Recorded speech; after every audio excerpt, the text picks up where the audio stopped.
I'm Chris ONeal. We're going to go ahead and get started. It is 2 o'clock. This session is on for leaders, basically, or people who deal with leadership in schools, modeling technology and staff meetings, things like that. The short version of it is it's called 10 high-tech staff meetings. And the point of this is a lot of us who are either directly responsible for staff meetings ourselves or are in the role of helping principals or assistant principals or whoever might conduct staff meetings. Oftentimes, I think, realize we're facing sort of a boring task or a daunting task. So we'll play around with some ideas for how to spruce those up a little bit. And by high tech, of course, I just mean not boring. So technology enhanced of some kind. What I do hope we'll do, though, it's a very informal session. I know a whole bunch of you in the room, so I'm hoping we'll just sort of cut up a little bit as we're doing these. Play along with me if you want. Everybody's got devices. A couple of them are connected to the internet, I think. If you're one of those two, raise your hand so we can come sit by you. Yeah, don't do that. I am going to get on the stage, I promise. I was just doing intros from down here. You probably can't tell I'm not a real huge, bulky guy, so I stand up there and I feel like, you know, a little kid from Sound of Music. So I am going to jump back up there, but I want to just say hello and thanks for coming to this session. Again, I'm Chris ONeal. I am a former elementary and middle school teacher. I was a tech coordinator and a director of technology at the state for about 5 years, and then have been at UVA about the last 12 years. And a lot of what I do is K-12 related. So even though I'm based at a university, probably the bulk of the work I do is in K-12 schools, and a whole lot of it is with school principals. So what we've done the last probably 8 or so years of this project we've worked on at UVA is collected a whole lot of information from school principals on what gets their faculty energized, what things do teachers report positively about their principals or their school leaders as far as technology, and we try to capture some of that and turn it into working scripts and helpful tips and things like that for principals. So I'm going to jump up there and assume my rightful place. Although I really do feel like I should start, you know, doing some kind of fancy dance up here. That will be later in the Pine Room. So the website for this session is leaders.wikispaces.com. And again, we're all adult learners in here, so I'm not remotely offended if you are just playing with the wiki the whole time, or if you want to join the wiki and make edits yourself. I trust you completely. Now, anyway, we'll see after you do the edits. No, but really, I hope you'll make use of this. What I always tell people too is the reason I use things like wikis is, one, you can edit it easily, but then also stick it on a website so you can just copy and paste it and snag it for your own wiki or your own website. One, how would I know if you did it or not?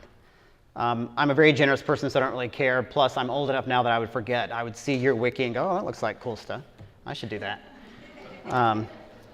So if you don't want to edit and just take it, that's just as easy. So there you go. There's the Wiki Space. I'll pretty much stay on that this whole time, on that Wiki Space site. I think that some of you do have internet access in here. Just a show of hands, how many of you are currently online? Okay, we'll get off. No, just kidding. I'm hardwired up here, so for now I'm on the internet, I think. So hopefully what I'm showing up here will stay throughout the whole session. Obviously, I'm hoping the internet will stay good and solid throughout the session because I'd like for you to take part in some of these activities with me. But if not, just fake it. Just click on stuff, send text messages. I won't know any better. So I'm going to start off just talking a little bit about the top of this wiki space, just some things that I call challenges, and then we're going to get into the staff meeting piece. I say that these are 5 challenges to leaders for the 2013-14 school year. I'm trying to see if I can get this big. I'm going to go through those really quickly because the first one is really the one we're going to spend the most amount of time on. Modeling technologies appropriately, which is what we're doing in this session, the 10 high-tech staff meetings. The other is reflect more deeply about technology use through things like TPACK, T-P-A-C-K, if you haven't heard of that. It's been around for numerous years, but it's a good framework for all of us who are trying to push technology integration to the next level, so kind of beyond the wonderful world of wiki workshops and more into sustainable technology uses. The third, prepare for tech and other staff development differently. One of the things that teachers report to me when I'm out in a lot of the schools is it drives them absolutely crazy when they all have to go to the same workshops or they all have to go to the same staff meetings. And so obviously a lot of what I like to do, since I don't work in those schools, is stir up a bunch of stuff. That's always fun. But ask them, so, what are you talking about? And they'll say, well, we always get preached to about differentiation of instruction and individualized learning for students. But yet, every Tuesday from 3:30 to 4:30, all 80 of us have to sit in that faculty meeting and listen to bus policies or whatever. So my challenge to school principals is, one, stop doing that because it's unbelievably unfair to do that. The other is, it's not that hard to customize professional development. So if the goal of the Wonderful World of Wikis workshops is whatever, creative writing or showing new opportunities for how students can collaborate, we'll do that and do a version for K1-2 and a different one for 3-4-5. And within those two versions, do one for I've never heard of a wiki before, and for those people who are saying, I've been doing wikis for 2 years, I need something easier or less flaky or whatever. So that's kind of what that little section's about. Rethinking classroom level digital equity. Here, this one's pretty heart-wrenching to me, so I'm going to harp on this for just one whole minute. Like 10 years ago when we first started, let's say 10, first started hearing about digital inequity and things like that, it really was focused on when students left the classroom, some students went home and had all kinds of stuff and good internet connectivity, and some students went home and didn't have anything. And while that is still true, that percentage is certainly much smaller, that is still true, but you know what is really scary that I think is still true and really unacceptable is that still happens in schools.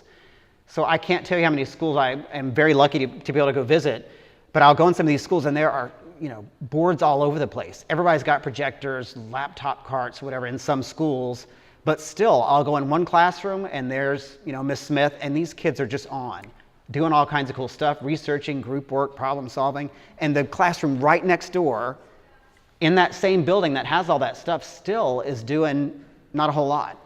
And to me, that's almost kind of malpractice in a way. You can't help what happens outside school, so I can't always bring internet access to the kids in their homes. But man, in school, between 8 and 3, that is, I'm not saying our meaning our personally responsibility, that's ours meaning K-12's responsibility.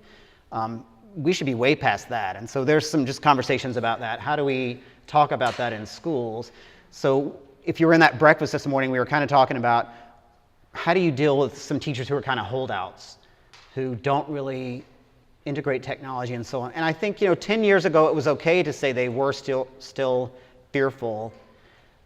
I don't know, maybe I'm sounding harsh. I don't think that's okay anymore. I think it was okay 10 years ago, but man, we have 10 years of professional development workshops and easy stuff and putting devices everywhere. And I feel like if somebody still tells me that now, like I'm not integrating technology or using these things in my classroom because I'm fearful, if I were a parent, I'd be at the school board flipping out, saying, how is this person employed here? I don't know, it's my harsh stance on it. But how about the pseudo use where the teacher says, my students or I observe that this 4th grade class is on spelling city for an hour a day? God, I would say that's baby steps, but the problem with that one is I would say I would be okay with that one 8 years ago. I don't know, not to get too much off on that one, but I don't even think that is necessarily a problem if that's truly what the best thing for that student is. And I've really thought in my head as a teacher and a collaborator, based on all the devices I have and the internet access I have in this kid's challenge or whatever you want to call it, that is the best thing that I have right now is spelling city. And if that were true, then that wouldn't be a problem. For a whole class. Yeah, or for a whole class, yeah, that's a pretty big problem. But I think that is a solvable issue. I'm not saying it's easy. I was an assistant principal for 1 year, and I'll tell you why. Because one, I was like, holy, cow. I'll deal with 4th graders all day long. We'll end it on that. We'll let you figure out where I was going to go with that. Anyway, and the last, being an active member of the professional learning community. I think what's cool, I think a lot of us who were the early Twitter adopters sort of did a disservice in the way we tried to promote Twitter. And it freaked a lot of people out because they were like, good God, dude, get a life. But now I think it's time to re-describe that to principals and school leaders, and that it really isn't, you have to constantly carry around and tweet everything you're doing. You can be a quieter member of a professional learning community and still get a lot out of it. I go through phases of tweeting a whole lot, and then I'll be a couple weeks sort of silent because either I have a whole lot of personal stuff going on or I really am just kind of watching conversations happen, and I don't have something that I want to throw in that flow. I'm just processing stuff. So we were writing a big grant at UVA a couple months ago for special needs adults in technology and whatever. So I'm not well versed in that, special needs adult technology needs. So it was phenomenal for me to set up a couple Twitter searches and just watch the conversations about that. And so I think it's important for all of us in that regard too to explain that to principals that, let me give you a different version of professional learning community. You really don't have to tweet all day long. Tell me what you're looking for. And if you were to go to a conference, what would you want to see and hear? And then those of us who are like the tech coach type people, I'm calling all of us tech coaches, but helping principals set that up and understand that they can kind of customize their learning community, I think is a big one. So let's move on to the real point of this session, is effective staff meetings. I'm going to skip through some of this tech stuff. Just the short version is, up until about 2 years ago, I ran this K-12 outreach program, and I was in probably every district in the state and a bunch of other states.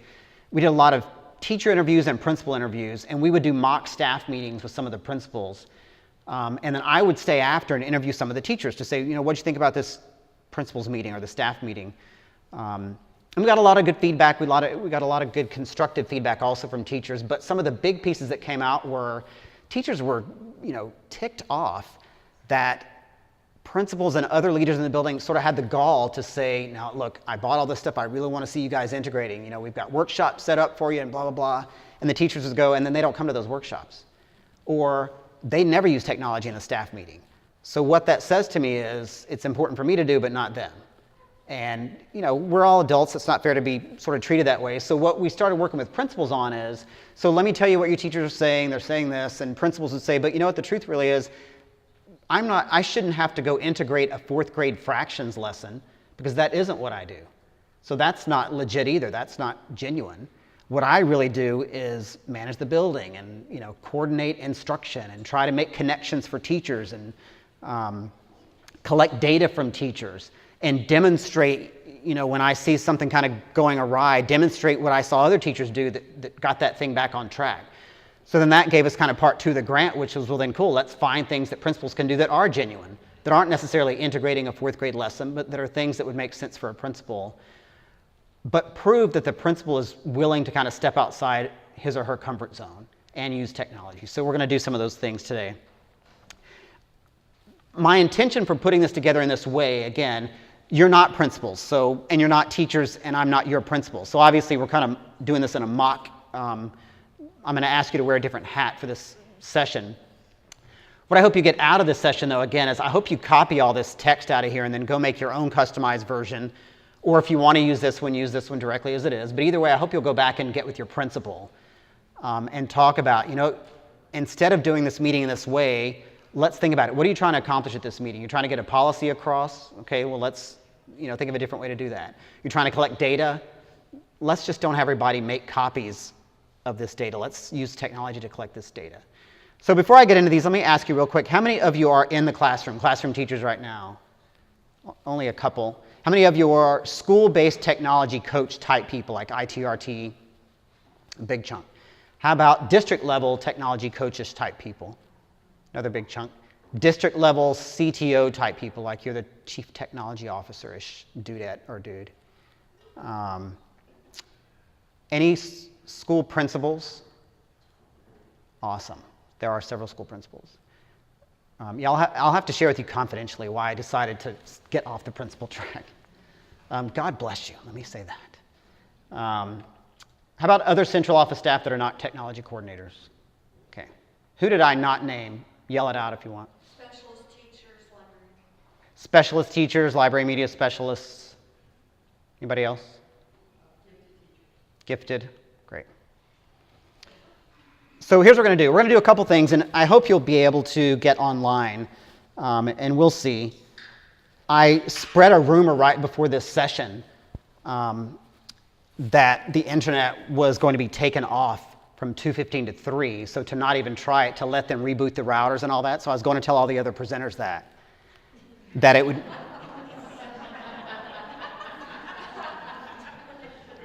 I'm really not joking. All the ones that I knew, I was like, don't mess with it, because the hotel said they're going to try and reboot it, and if anybody's trying to get on when they're rebooting, it's going to screw it all up.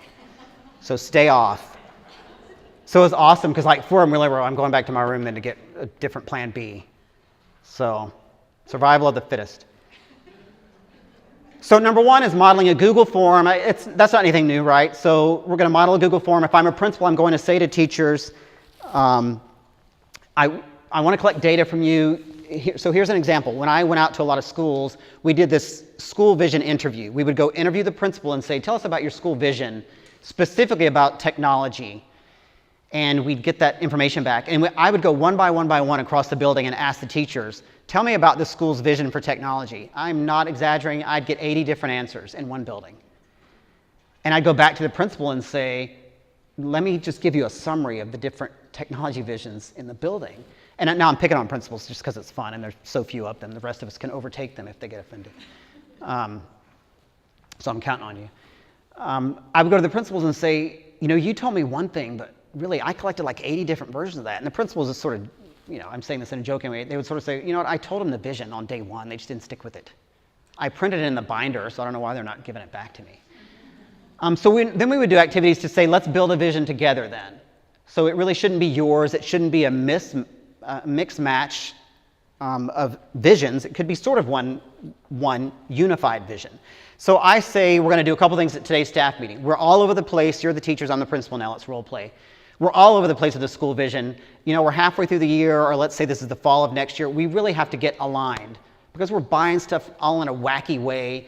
You guys are attending the most weird assortment of workshops, and I feel like we're all over the place. So let me get your thoughts on why we do technology in this building. I'm going to use a tool called a Google Form. Many of you teachers have heard of this. It's free. It's super easy. We have Google Drive in the district. Let me do a form that makes sense for me. I put this together. It only took me 5 minutes, so you could probably put one together. Think about if you want to collect information from your students or your parents. If you all out there in this audience are able to go to this URL, tinyurl.com/VSTE13 Words. I'll make it bigger.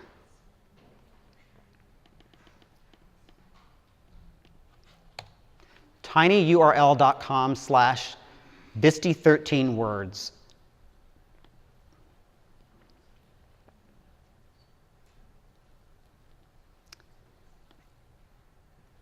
I'll put it back up again. I think what you'll see when you go there is, oh, you're already doing it.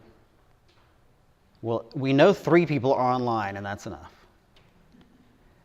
If you go there and you're successful, you should see a screen that looks like this.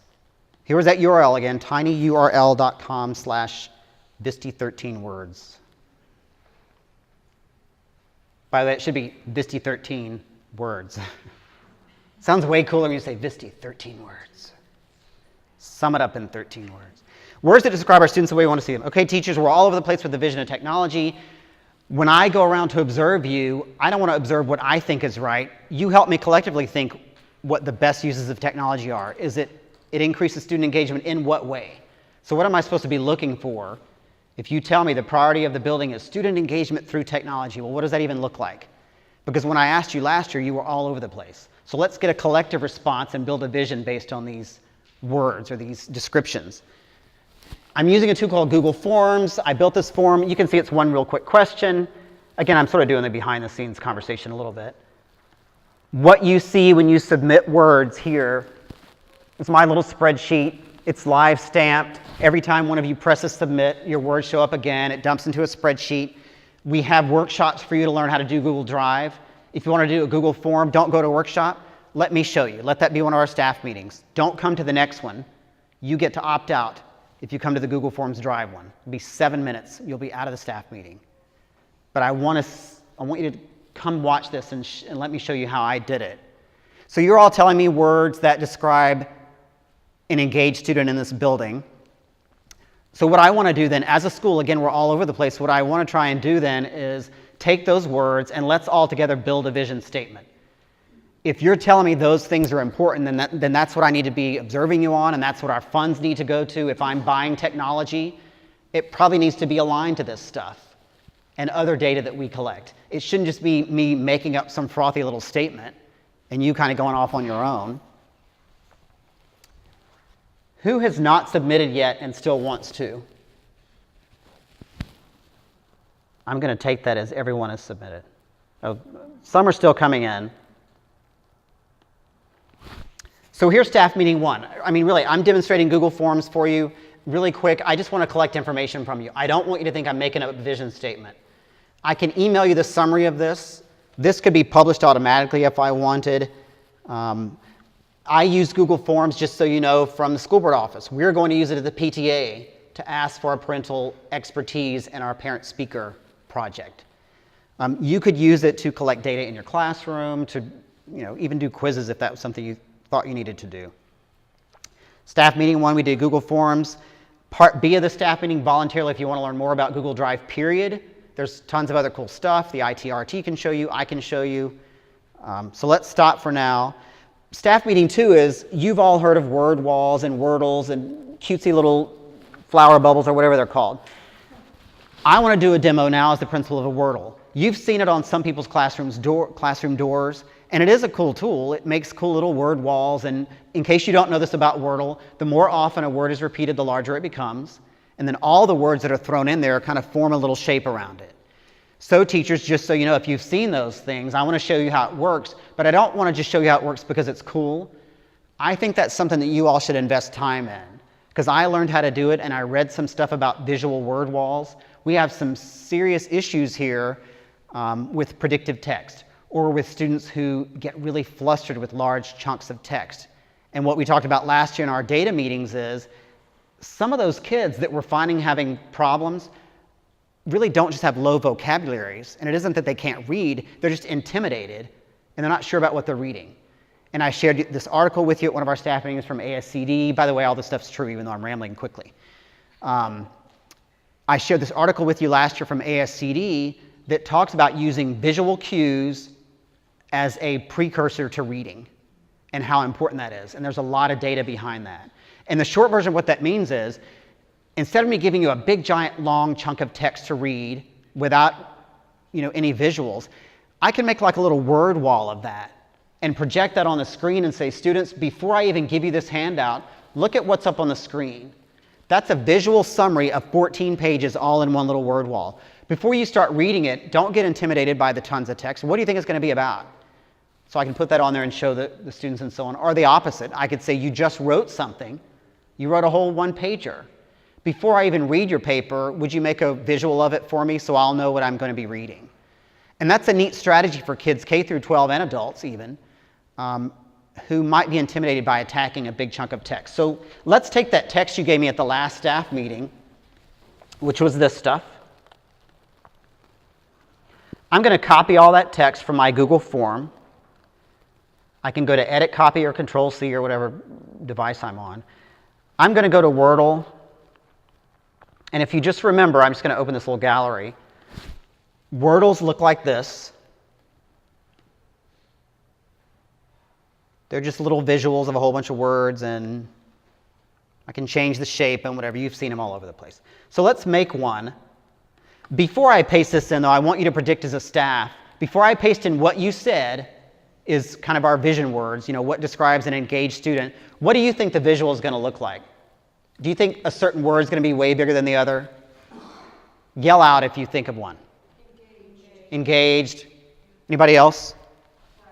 Collaborative. So let's paste these in, students. And teachers, here's why I want you to do a tool like Wordle. This takes you like 2 minutes. And Wordles aren't, earth-shattering, but it's a neat way to get students' attention who might have some reading issues, and you'll probably come up with more creative ideas than I came up with. So let's make a Wordle of what you said.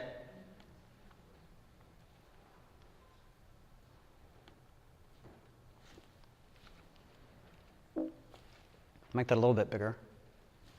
So then what you are telling me then is this is what technology does for our building. There are a couple things I could fix here. The engaged, I could have turned off the caps matter thing. Relevant, motivated, active, excited, collaboration, hands-on, student-centered, a whole bunch of these other words. So then what I'm going to ask you to do then from this visual is, one, we need to come up with a mission statement.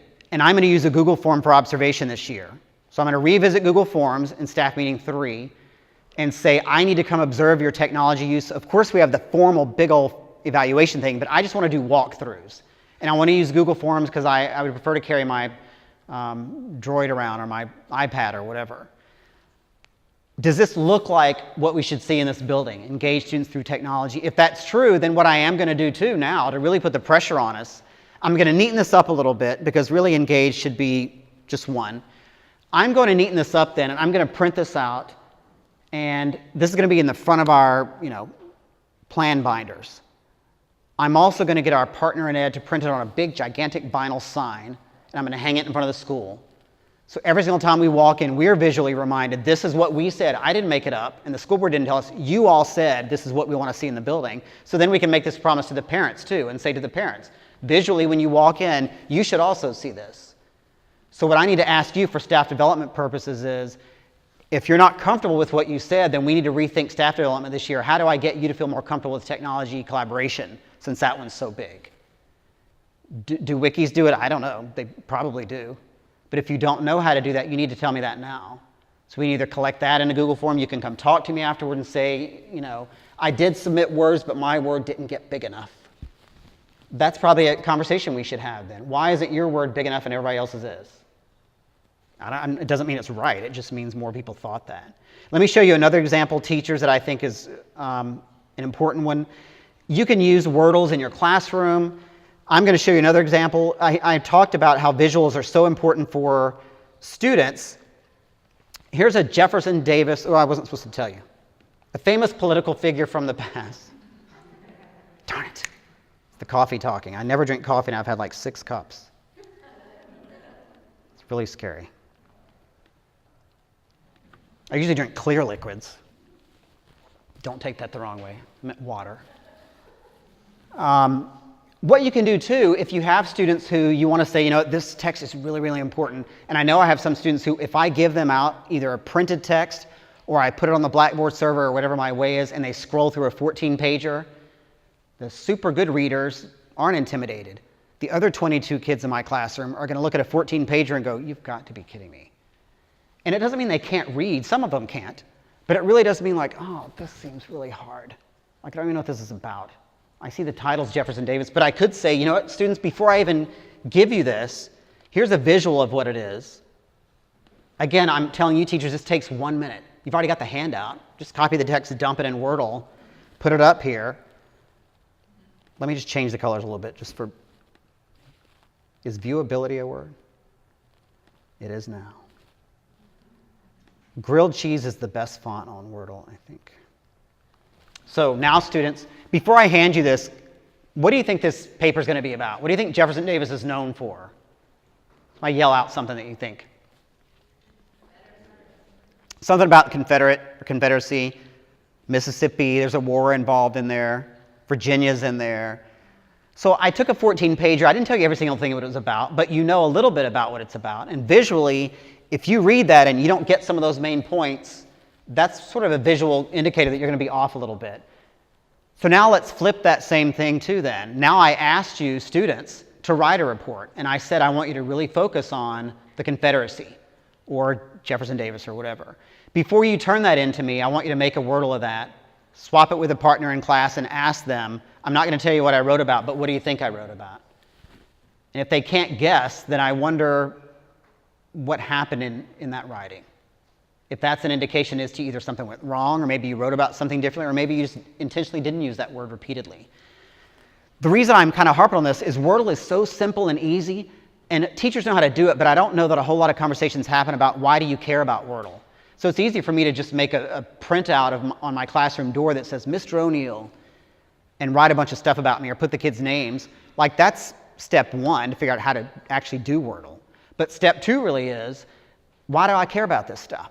And why I care as a principal is, I've read a lot of research on visual cues for students, and we've got serious issues with reading comprehension or vocabulary attainment. And we've got issues where you've told me as teachers, I know these kids know how to read. She is so smart, or he really can read, he has a great vocabulary, but when I give him stuff, he just shuts down immediately. Is this going to solve all the problems? No. Is it a little baby step? Probably. So I hope you'll look at Wordle. There are other options. I've listed them on our school wiki. So I hope you play around with that. There's staff meeting number 2. Now we're going to sort of flip through just talking purposes, and I really want you all to channel back with this. One of the things that I think is interesting about education, And higher ed is just as bad, is all the buzzwords. And so now everybody's talking about flipping your classroom. In fact, this morning in the breakfast, how many of you were in that little breakfast session? A couple people. I wouldn't say it was controversial, but somebody just said, I really think the idea of flipping is awesome. And then somebody else said, I hate the idea of flipping. I don't know that it really matters whether you hate it or not. I think the point of it really is, are you engaging more students than before? I don't know.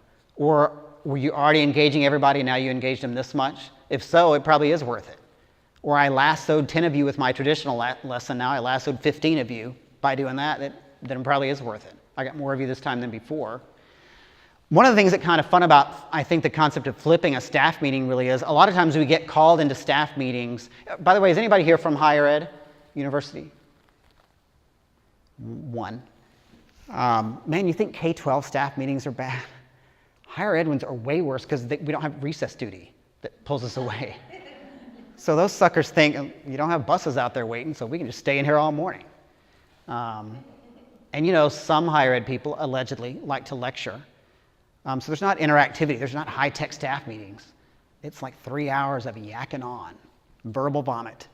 One of the things that I think is fascinating about flipping the staff meeting is, we can think about those things that, you know, I was going to call you all together next Tuesday for an hour to talk about this article that are 10 strategies for our kinds of kids, demographics, and reading scores, and talk about it all, and read the article together in the staff meeting. So what I could really do then as the principal is think, well, if people are talking about flipping classrooms and flipping whatever, maybe I really could think about giving you an assignment before the staff meeting. To say, I don't care when you read the article, but email me when you've read the article. Once everybody emails me back, meaning you have a week, then we're going to have a staff meeting about the article. Maybe I'm going to send you 3 questions before the staff meeting. So that way when you come, it's not just me yakking, it's we're having a professional conversation about an article that matches our school. I'm going to do one. I'm going to ask you next time as a teacher, could you find an article that everybody needs to read? Keep it relatively short. We don't want to read a 50-pager. 8 pages is okay. Or is there a really cool video you saw on YouTube that's educational, that's a neat example of technology being integrated? Or special ed kids being super motivated to read, and you saw a neat example of that? Could you send that to all of us, and that'll be what we talk about at the next staff meeting? So it's not me making up stuff, it's not me lecturing about the new medicine policy, because I'll email you that minutia junk. If we're going to come together, then we need to come together as a professional committee and talk about something that meaty, that matters. So let me get minutia stuff out of the way, let me send you a video ahead of time. If I'm a really cool principal and I really want to freak people out of my building, record my own self with my camera phone and say, I was going to tell you these things, it's only 4 minutes. Would you all mind watching my video, and beneath the video that I posted on our Blackboard or wherever tool you have, there's just a little Google form comment box. Give me some comments back, let's keep it professional. Give me some feedback on that, and then I want to take what you've said about my video, and then we'll talk about that at the next staff meeting. Or the next staff meeting really is stay in your room, and throughout the day, I'll be sending you kind of updates about your responses and reacting to your responses. When we ask teachers, now of course we're programmed as teachers to always go, oh thank God, no staff meeting. I mean, we could be giving away cash at a staff meeting. I think teachers would still go, oh, it's fine as long as we don't have to have a staff meeting. I can tell you in higher ed, when they cancel a staff meeting, people seriously like take leave days and go celebrate and get plastered because they're like, oh my God. Other people, not me. I also think what's kind of cool is if you haven't used Diigo, it's been around forever, so it's not like it's something earth-shattering, but I'm surprised that a tool like Diigo hasn't taken on as much, because I think that it's pretty low threshold and pretty low challenge. It doesn't matter if it's Diigo or Delicious, it doesn't really matter what it is. But the point of it is I've got annotated and collated bookmarks, and I cannot tell you, even just as recently as like 2 weeks ago, in a fairly high-tech school, I went from one classroom to the next, and I was talking to teachers about bookmarking, and so many teachers would scroll down a list of 800 bookmarks on their one computer, still.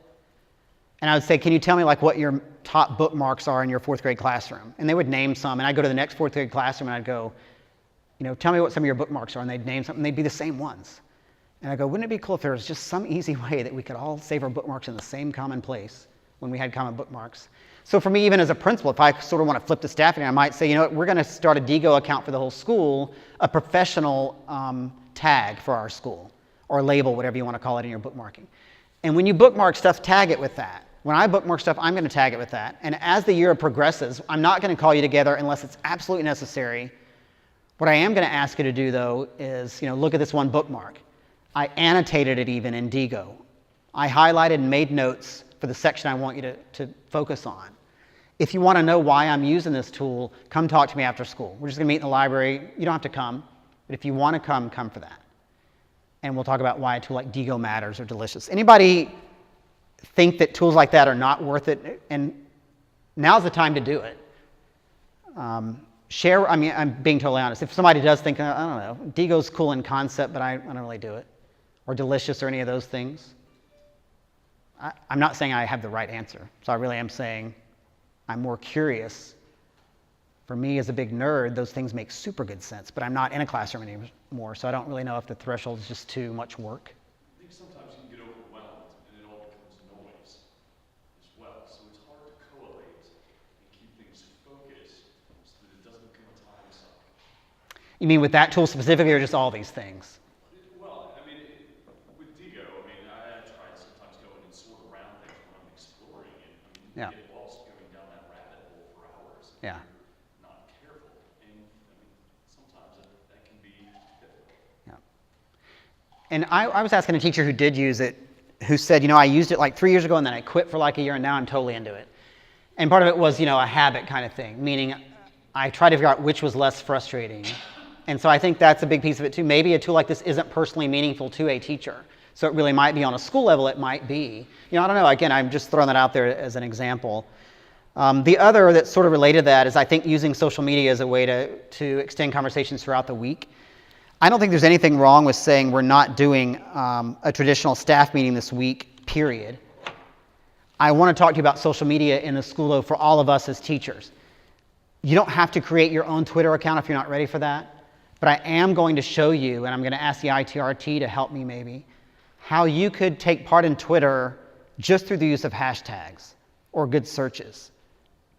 What I am going to do, if you're interested in that, because I really feel that that's a valuable tool for our school, if you take part in this little social media experiment with me, then we're not going to have a traditional faculty meeting for you.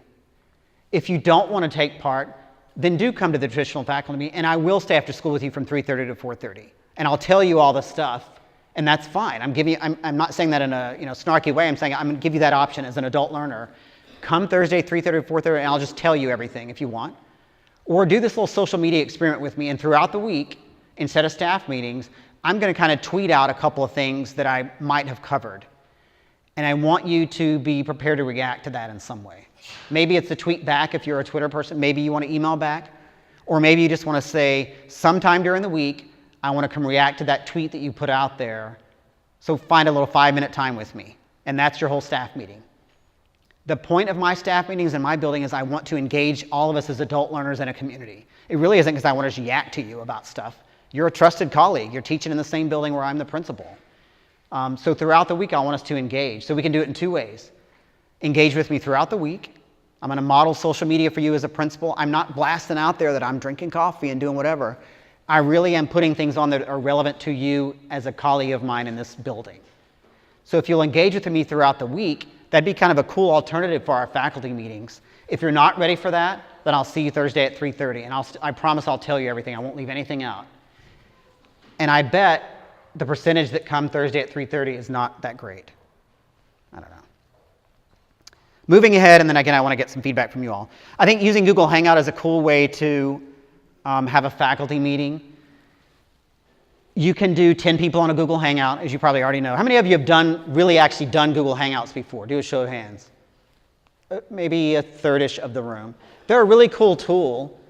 At UVA now, with our staff positions, we're doing the interviews via Google Hangouts. It's not earth-shattering, but it's a way for us to kind of know, can this person jump on a relatively recent technology and just handle it? Because that tells us a lot, if they can. If they can't, it doesn't mean they're not hired. It just means that's a little bit of an indication that they're either super freaked out by that. Because what we find, I know you've probably never heard this, is allegedly, universities are sometimes behind the times with high-tech integration stuff. Not mine, of course, but some. I also think what's phenomenally cool, and this is not my idea, I stole it from a school, is the principal said 3 or 4 times a year, I try to get a former student to come in via Skype or Google Hangout. Former student meaning 20 years ago or last year. Wherever they ended up, if it's workforce or community college or higher ed or wherever, we can find them now because we have a school Facebook page and they started liking it. Now, you know what would be cool? It'd be interesting to hear, you know, I saw this student's Facebook page or they followed our school on Twitter and I saw some cool things they're doing. I would love for them to come talk to us via Google Hangout and say, you know, what's going on in life? What were the 5 best things that we did for you as a school? What's one thing, if you could turn back time and say, I wish you had done blank, what would that be? And that'd be a pretty fun staff meeting too. Again, it's not me yakking. It's a former student, and nobody's going to be more brutally honest than a student who doesn't have to answer to you anymore and who's potentially 500 miles away. And I think those tools are way underutilized as staff meeting tools. Last couple, Evernote I still think is pretty underutilized. For me, Evernote is one of the few that did make it kind of past the cut. I feel like I'm a pretty harsh critic of technologies. I will play with every single technology there is. You can't send me enough Web 2.0 sites to experiment with because I love tinkering with them. I'll set up an account. I have so many fake email addresses, I can't even remember what they are. I've made up so many fake ages on stuff. I don't even know how old I am anymore. People say, what year were you born? I think, oh, I think this time it was 82. No, 72. No, 61. But Evernote's one of the ones that kind of made it over that hump for me, and here's why. Because I'm an extremely mobile person, and I'm an extremely paper-hating person. Not paper-hating. Paper does not seem to stick with me very well. So if you give me a paper handout, I'm almost sure I'm never going to find it again a week from now. I tell people all the time, students that I teach at school, my own daughter, whoever, if you hand me a piece of paper, it better be just something funny. Because if it's actually something real, I can assure you that it's not happening. So if I'm picking you up from the hospital tomorrow and you're writing out on paper, good luck. I'll forget. If you need me to keep tabs on that, it needs to be in some kind of digital tool. And if it's a note, it needs to go in Evernote for me. It's just my tool. There are others that do it. There's Google Keep. If you haven't heard of that, that's kind of Google's answer to Evernote. There's a bunch of other ones that do that similar thing. I'm just picking Evernote because it's the one I'm most familiar with. I tell the students at school too, do not ever submit actual physical papers to me. I'm not grading that. When you submit a physical paper to me, that means you did not turn in your assignment, just so you know. If you want me to have it, it's digital. When I take notes at meetings, when I do notes to self in the car, it's all in Evernote because it's all synced and it's all in one little cloud-based location. So for me as a principal, that might be a cool thing for me to share with teachers too, is when you see me walking around and I'm taking notes, I want to let you know why I'm doing that. And that in itself is kind of a high-tech staff meeting. I'm going to demonstrate Evernote to you so you know what I'm doing because I hear some of you in the teacher's lounge going, I don't know what he's always writing on that dang tablet. He's probably making spy things about us. I am doing that. I am spying you. I am taking notes on you as teachers. But I want to tell you why I'm doing it in that way. Let me demonstrate the tool for you, and I want to talk about cloud usage and safety and security with storing notes in the cloud. That's going to be our staff meeting. You can handle the ASCD article via an article. I'll email it to you. It's on the thing. But I want to talk about privacy and security and get people freaked out and talk about note-taking. A show of hands, how many of you use Evernote? Or how about Google Drive that sort of does the same thing? Almost half and half, Evernote, Google Drive. Does anybody mostly still use, and this is not to shame you, does anybody still, although obviously I said it in that way, anybody still use a legal pad because those are the best? Let me rephrase that. See how I save that? I do use legal pads sometimes. Usually it's to put gum in, or I will be totally honest, when I take notes on legal pads, that means I'm going to shred it. So it's something hideously inappropriate. Meaning I'm in a staff meeting, I thought of something really bad to say, and I don't want it in the cloud. So I write it on a Post-it note, and then that way the shredder is right outside the dean's office. Wonder why. So we leave those staff meetings, and if it's on legal paper, I just drop it in the shredder, because I'm sure it's probably something about him. Just kidding. I forgot this thing was being recorded. Dang it. Last couple. I also think this is the hardest one that principals will say. All those other things aren't that challenging. This is the hardest one for them. Demonstrate a lesson that you saw or you would like to see using a real classroom-based tool. And you know why that's hardest? Because all of us who are leaders, especially principals, you're not always the principal of just that subject you taught. Like, that'd be a nice fantasy world. I taught 4th grade and I'm principal of just a 4th grade school. That'd be awesome. That never happens. You taught high school English and now you're principal of a middle school. And so that's a hard one to kind of make authentic, is for me to get up here as a former elementary and then middle school science teacher and demonstrate an 11th grade English lesson. I don't know. I need to demonstrate something pretty generic. But teachers love that. They love to say, you know what, before you make me go into another teacher's classroom or have another teacher come observe me, that's extremely intimidating. You get up there, though, and do it. You said you liked that cool little 4th grade lesson thing I did with fractions and Wordle, so you do the demo of it. And that will make you sweat. But teachers love that, because then you can say to them, if you were doing this in your classroom, it took me 17 minutes. I timed myself. That's a huge waste of time. It took me 17 minutes to show you how to do an Animoto. Teachers, could you help me figure out, I think Animoto is pretty cool. I'm surprised a lot of you aren't using it, but you don't have 17 minutes to do it. What did I do? Do you mind evaluating me as teachers? I used Animoto in what I thought was an authentic way. It's a 4th grade SOL. If you were to do this in your own classroom, what would you do differently? And that's a really fun meeting for teachers. One, they get to pick you apart as the principal because you asked for it instead of writing it on legal pad. The other is it does put you in that position to really think, God, before I go make all these mandates on them about I want to see Animoto, dang, this took me freaking forever to set this thing up. Like, oops, maybe I should think about that before I go ask them to do it. And you never know what you get. And I've seen both happen. I've seen a teacher go, dude, it takes 2 minutes. You went through way too many steps. You did most of the work, the student should have done it. Or you can sometimes get the opposite, like it took you 17, it took me like 33. So that conversation even is, then what do we need to do then? If I'm asking to do technology and it's taking way too much time, I'm obviously missing something as the principal. Can you help me think of that? You know, there's ITRTs in the room with us, or teachers, whoever it is. A couple more, then we'll stop and chat.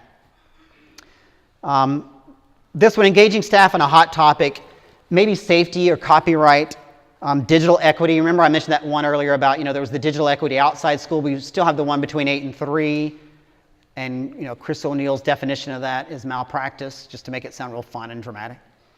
But what do we do that? Is that okay in our building? You built this whole Wordle with me where you said engagement was the biggest word we should see, yet, I don't know, there's still a chunk of our population who aren't doing those things. And I don't know what the deal is with those. And 10 years ago, it was because we didn't have the equipment. And 8 years ago, it was because the bandwidth was too sucky. And 6 years ago, it's because we didn't have technology coach people. Well, we got all that, so now what's happening? Bandwidth problems are back with one-to-one. No, we never have bandwidth problems anymore. What are you talking about? That's really crummy. And I tell you, you get really spoiled because UVA just said they're upgrading their Wi-Fi or whatever, and it's blazing fast already in my home when I go home, and I just go, oh, forget it. I click something, it spins and spins, and so you get spoiled to great bandwidth, and then we bring all these one-to-ones in there and go, whoop, Last two, faculty meeting app Smackdown. Sometimes it really is okay to just have a fun faculty meeting where you say, if you're a Droid person, come Thursday. If you're not a Droid user, don't come. We're doing iOS people the next Thursday, and we're doing app Smackdowns. There's no agenda. We're not talking about medication policies or school data. Bring your favorite app. The theme of the meeting is going to be the busy parent. So if you think of apps that help you save time as a busy parent, bring your top 5 apps. You're just doing the app Smackdown thing. Bring your phone. Half the school is not going to be on Wi-Fi because we're about half and half Droid and iOS. So this one's only for Droid people. Next Thursday only iOS people. Thursday after, only Windows people, or whatever the topics are. This is totally for fun, teachers, but you all are swamped. You just look dead. And so perk it up. Let's think of some ways to save you some time. I got donations for 3 $10 iTunes cards or whatever, at Google App cards. If you come to the staff meeting and you don't mind sharing an app up here, hooking your phone up or putting it under the Elmo or whatever, then you'll be eligible for a $10 iTunes gift card. It's not a $1,000 iTunes gift card, but who doesn't, a $10 iTunes gift card, that's pretty fun. And I think it's worth it for the principal to use some kind of money to pay for it. And the last one is do a virtual field trip throughout the week. If you haven't seen the connected classroom thing from Google, it's a phenomenal, cool thing. Virtual field trips have been around forever, of course. But I think things like critter cams, putting some interesting questions out there and saying, teachers, instead of coming to the staff meeting, would you go to the critter cam on eagles or the one on black bears in Stanton? And come up with 2 or 3 questions that would be intriguing for your students about whatever you're teaching. And think if there's a connection between nature cams and virtual field trips and whatever you're teaching. Don't come to the staff meeting, watch the video or watch the cam, email me what questions you asked your students and how you integrated that. A couple more. If you haven't seen the Connected Principals Network, it's a great resource for principals and school leaders. There's a whole bunch of people who blog there, and it's updated a lot. And what I love there is a couple of the people that blog, let me put those people back on here. Eric Williams is a Virginia superintendent. George Corus is a principal in Canada, actually. Scott McLeod is a friend of mine, and what I love about Scott, you have 4 different kinds of people up here. You have generic nerd at the bottom, and then at the top you have a superintendent. George Corus is a principal, very peaceful guy, and he just tweets helpful stuff, and he asks probing questions. And then you have Scott McLeod, who tweets intentionally inflammatory stuff, which is so freaking funny, I think. What I love too is you can get Scott fired up so easy and he doesn't really realize that you're doing it. So I forward stuff to him and I'll go, isn't this weird? The Virginia legislature voted blah, blah, blah. And then he'll go on this rant on Twitter and he's got tens of thousands of followers. And he's got a law degree and his doctoral degree in education. So you can throw stuff out there too and say, this seems sort of questionable ethically. I'm surprised that some of the Virginia delegates are breaking the law like that. And he will go off and he'll start tweeting the governor and the legislature and whatever. So follow the top 3 and add others. Again, I asked you to edit the wiki. If you're a principal and you want to kind of follow some people, maybe you don't want to tweet yet, but you want to know some people to follow, 3 different reasons for those. One, a Virginia homeboy, the other, a really calm educator dude, and the other is an instigator. You could stop right there and just be entertained with those 3, really. How about feedback back about staff meetings in your building or neat ideas that you've seen or some that you'd like to add to this wiki?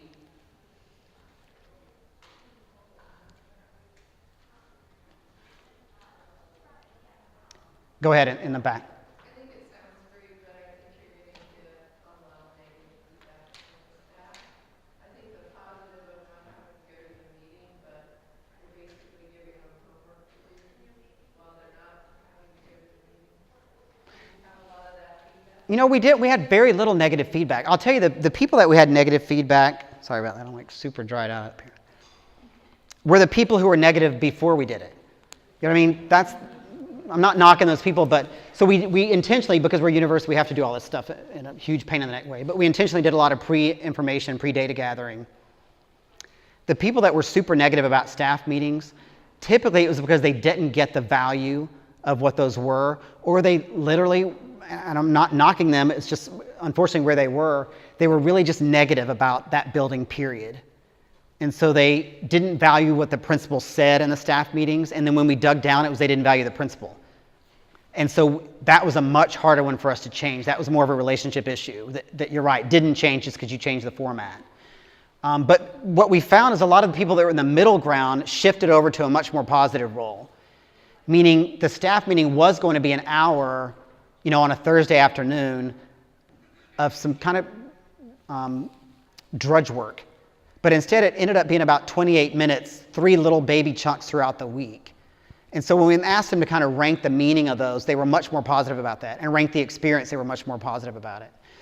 What was interesting, though, is their initial thoughts on what that was going to be. And those weren't overly positive. Because what they really thought when we started this, because we didn't explain it clearly, is that we were kind of canceling staff meetings.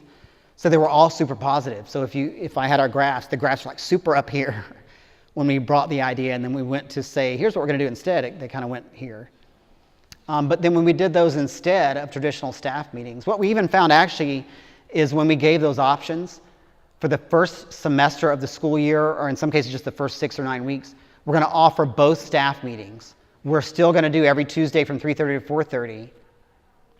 4:30 for anyone who wants to come. Or you can do this other one. At first, we would have like 3 people who would do the alternate staff meeting because it sounded scary and they didn't really know what that meant. And they were like, oh, I'll just come Tuesday, forget it, I'm already planned. But then as soon as those 3 did it, then it was like 7. and then 15. And word really did get around, like, it actually really was less painful. I did read the article. Some people, of course, we're all humans, so some people didn't even read the article. But the principal would sort of catch them and say, come on, what I'm trying to do is this professional learning community, this different approach. This information is important, and I know you don't necessarily get it, even if I force you to come to the meeting, but at least I feel good if you come to the meeting, because you're sitting there nodding. So I can sort of go, well, she came and she nodded when I wanted her to nod. So that felt good. And then those teachers really would go, I don't know, I really will read the article if I don't have to physically come sit and listen to him for an hour yak on about this topic. But it was definitely a bigger vibe change than we thought. We really did kind of think people were going to be like, sweet, let's do it, cancel the staff meeting. Debbie, what were you going to? Yeah, one of the things that we've tried as we've been here with successful was we have a lot of principals now that are not having their faculty meetings information needs. They're using it as professional development.